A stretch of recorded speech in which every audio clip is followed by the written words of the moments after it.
गांव में एक छोटा सा बच्चा राहुल रहता था।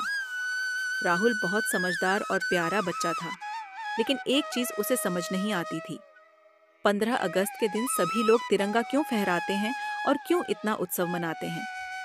उसके दादाजी, जो एक स्वतंत्रता सेनानी थे, हमेशा 15 अगस्त को तिरंगे के सामने खड़े होकर सलामी देते थे और आंखों में आंसू आ जाते थे। राहुल ने एक दिन हिम्मत जुटाकर दादाजी से पूछ ही लिया, दादाजी, आप हर साल तिरंगे के सामने क्यों खड़े हो जाते हैं और रोते हैं? दादाजी ने राहुल को पास बुलाया और प्यार से उसके सर पर हाथ फेरते हुए बोले, बेटा, ये आंसू दुख के नहीं, खुशी के हैं। बहुत साल पहले हमारा देश गुलाम था। अंग्रेज हमारे देश पर राज करते थे और हमारे लोगों को बहुत तकलीफ देते थे। तुम्हारे परदादा और उनके साथी स्वतंत्रता सेनानी बने और उन्होंने इस देश को आजाद कराने के लिए अपनी जान की बाजी लगा दी।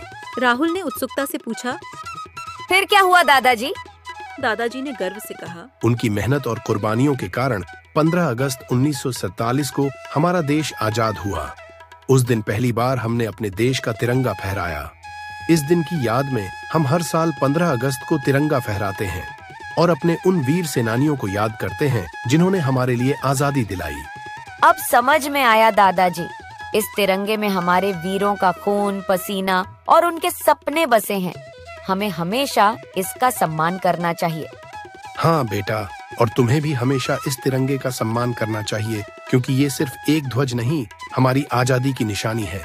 उस दिन से राहुल ने ठान लिया कि वह भी अपने देश के लिए कुछ ऐसा करेगा जिससे उसके दादाजी की तरह उसका सिर गर्व से ऊंचा हो सके।